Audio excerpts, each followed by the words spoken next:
I thought UCLA is one of the best teams in the country, and we did a heck of a job, put ourselves in a position to tie the game at the end. It was a game of runs. We came out and did a great job in the start, and then the second and third quarter, they kind of took advantage of us. And then the fourth quarter, I thought we really rallied back. So a great basketball game, obviously. Super disappointed that we didn't come out on the end of it, on the other side of it. But, you know, like Brooke said in the locker room, they're a team of senior, graduate student. And, you know, Brookie's our senior that's on the floor right now, surrounded by a bunch of younger players. So I think, you know, we're growing, we're getting better. We're a team that continues to improve. And it was just a great game tonight.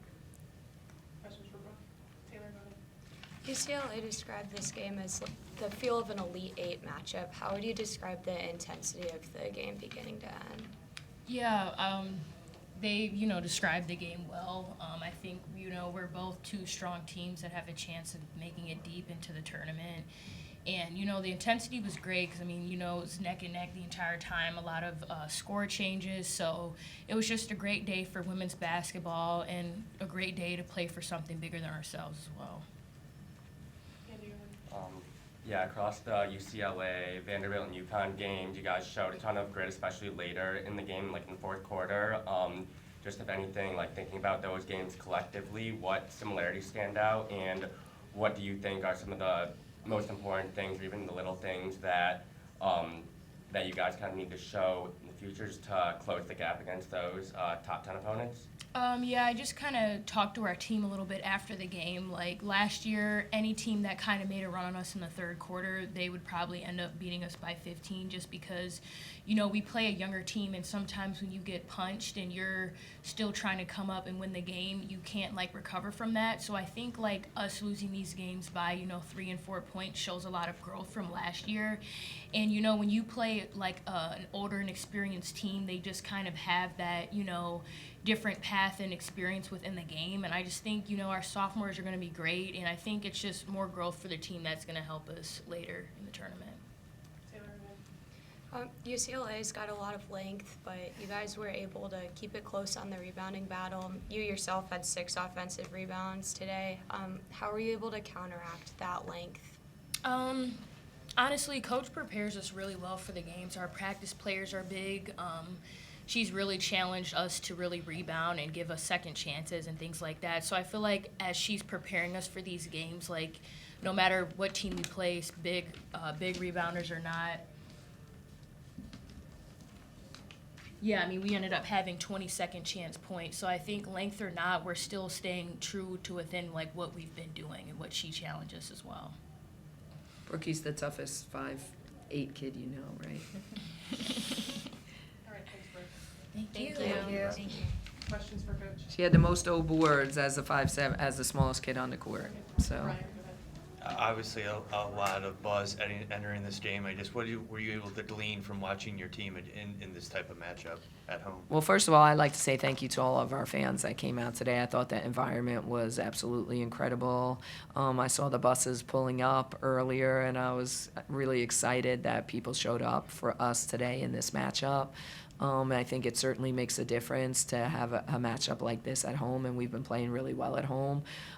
So that was important. I thought the way we came out was unbelievable. I don't think any team, with the exception of Texas, that they've played this year, had been up at the end of the first quarter against them. So that gave us a lot of confidence, that we were able to come out of the gates as well as we did. And I just think it showed our kids that we can definitely play with them. Sometimes it takes us a minute to handle that. Against Vanderbilt, they went up early. Against Connecticut, they went up early. Before we had a chance to settle, I thought in this game we came out right away and established ourselves and set the tone, which gave us a bunch of confidence. Larry? Kim, you lost to the number 1 and number 2 team by 3 points each. Can you compare them? And I guess more relevant to you, what can you do against that kind of competition to be on the other side? Yeah. They're both great teams. They're both terrific teams, different styles for sure. UCLA has one of the most dominant, 6'5" inside presence of anybody in the country, and then they have a tremendous amount of experience around her. So I think that really is what makes them great. Connecticut is just got one of the most dynamic and dominant players, but a different position, and they play with a different type of pace. So I think they're both exceptional, but they're certainly different. We're right there. We're right there with, 3 sophomores starting, a junior transfer, and just a hard-nosed defender, all-toughness kid in Brooke. So I think, like Brooke said, and I've been in this game long enough to know, and even Naz's team, you think about Naz's team that went to the Sweet 16 and the next year to the Elite Eight, what her team looked like her freshman year compared to what it looked like her sophomore year, and you lose some of these gut-wrenching ones, but then they figure out a way, they grow, they get better, and they figure out a way to win them. So is it stinky? Yeah. Do we need to keep on improving? Yeah. But like I said to the team during this week, if we would have said at the end of last year, what's our goals coming in? We wanted to be a top 20 team. We wanted to, maybe potentially host. We didn't think we would be a top 10 team all season long and a net of 6. So I think, where we are right now is kind of a little bit of ahead of schedule, but it's, continuing to work and continuing to grow and continuing to get to improve, because they're bummed. They don't want to be on this side of another 3-point loss, for sure. You guys in those other top 5 matchups maybe didn't have as quick a start, but today, you go up in that first quarter. So what changed in your preparation, or what changed going into the game, whether it be preparation or mindset, skills, etc.? I think we're getting better. I think we're growing. I think we've had those other 2 experiences. Plus, being at home certainly helped. The environment was incredible. We spent the day yesterday with 6 cancer survivors that were honored today at the game, as well as all the other cancer survivors at halftime, and just hearing their stories and giving us perspective and playing for fun and playing for something greater than ourselves created a really special environment for us today. And I think that's why they call it home court advantage. Prior to today, we were undefeated at home, so we always talk about protecting the Block M and playing in front of an incredible crowd, and we had both of those things today. Taylor? What would you say are some of the successes your team had today? So they average, I don't know, in the 80s. So our goal, we had 3 goals, and one was to hold them under 16 per quarter. We did that for 2 quarters. That was pretty good. They are plus 16 in their last 4 games on the rebounding battle, plus 16. Okay, we lost by 3. Okay, so I don't know if anybody else has played them that tight.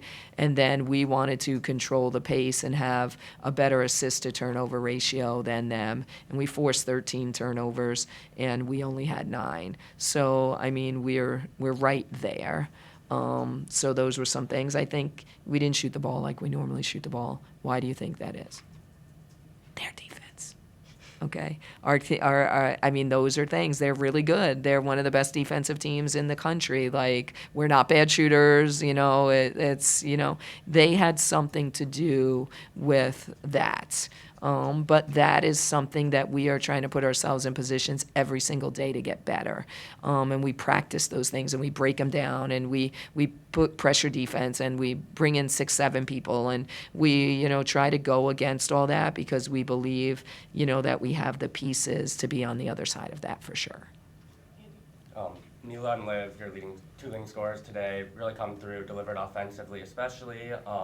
Just as defenses continue to keen on them, how important is it to just get those additional contributions even from the bench, and just what does that development look like? Yeah, I think Mila, obviously you guys follow us all year long. She's just, getting better and better every single day, and she also had 6 assists and 1 turnover in this game, which is really, really impressive.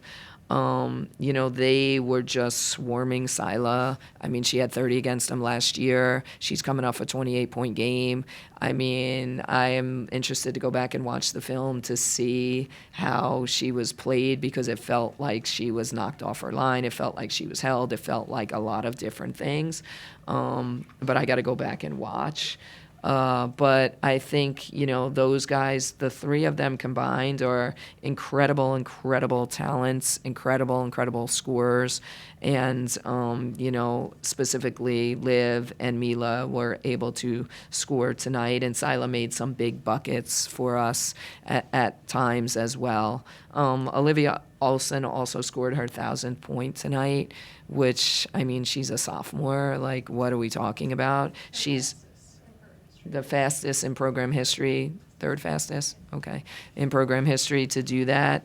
But like, she's scored 20 points in the last however many games in our league against our competition when people know what she's going to do. And she had 7 rebounds as well as a sophomore. Like, holy cow, that's really, really good. So they're special players, and, I'm happy to be their coach. And then name one for you. Tay got into double figures today despite playing just 19 minutes. How do you see her development in these kind of games where she's able to match up with this elite competition? Yeah, I mean, Tay, and I've talked about Tay all year long too. She's just different. She's different than the other 3, and I know we always talk about the other 3, but she's having a heck of a year for us. Her growth, the other ones have grown, and Tay has grown. And I think she's going to continue to grow at that pace just because she's like such a baby in the game. But she's so passionate, she's so driven, she lives in the gym, and she's really working hard on her game. She made some big buckets for us. Really, even her shooting percentage, 5 for 8, was the best on our team. So she gave us some really great minutes. And I will let Tony. Kim, with all these top 10 games that you guys have played, 3-point games, all 3 of them, how much do you talk to your team about the big picture with these games, or do you kind of keep it, do you kind of stress day, game at a time? Yeah, I had a reflection moment after our last game, Nebraska, because I didn't think we played exceptionally well at Michigan State, and then we followed up with Nebraska, which, kind of gave us a little bit of a scare too, and I thought we could have been better on the defensive end, and I really wasn't happy during that game, and, I told the team after I really wasn't happy, and we didn't celebrate the win, and that was something a few years ago that I promised myself, like, I would never do again, is not celebrate a win. Because they're so hard to come by, and then, who are we to take anything for granted, especially, like, we lived through COVID times and different times where, what are we doing? Like, they're young kids, we just won a basketball game, let's celebrate it. So I needed to go home and reflect and be like I said earlier, if you would have said we were here in April of last year, we would have said no way. If you said it in September, we would have said no way. We would have been like, top 25 would be great, like whatever. We would have never said that we would have played UConn, undefeated Vanderbilt, or UCLA to 3 points. And those games like Nebraska and Michigan State and USC, we're down in the fourth quarter. In the past, and Brookie said this, those were games last year that we lost, that we didn't figure out a way to win. And this year's team has figured out a way to win them. So I need to reflect. And like you said, is it one game at a time? Certainly one game at a time, not big picture. I said I didn't even look at the February calendar until we had to hand in the February calendar, and I was like, oh my gosh, I heard people talking about it, but I tried not to look at it. Now I saw it, I'm like, oh my goodness. But I think we have to do it one game at a time because our league is so great and we don't want to get ahead of ourselves. But the rest of the country knows how good this team is. I think the rest of the country is on blast, and they're talking about Michigan. So why shouldn't we talk about Michigan in our own locker room? So, I just think what they're doing right now is really special. And I'm not going to get too far ahead of myself, but I'm really, really proud of them. And they are so driven and so hard on themselves. You know, Olivia didn't even want to celebrate her 1,000th point because we lost the game. And Mila's like, man, I should have made a better decision down the stretch. Like, what are we talking about, guys? Like, you know what? We're okay. We're okay. And we're going to get back to work tomorrow, and we're going to try to be better on Thursday. So, I don't know if I answered your question, but Thank yeah. you. Thank you. Thank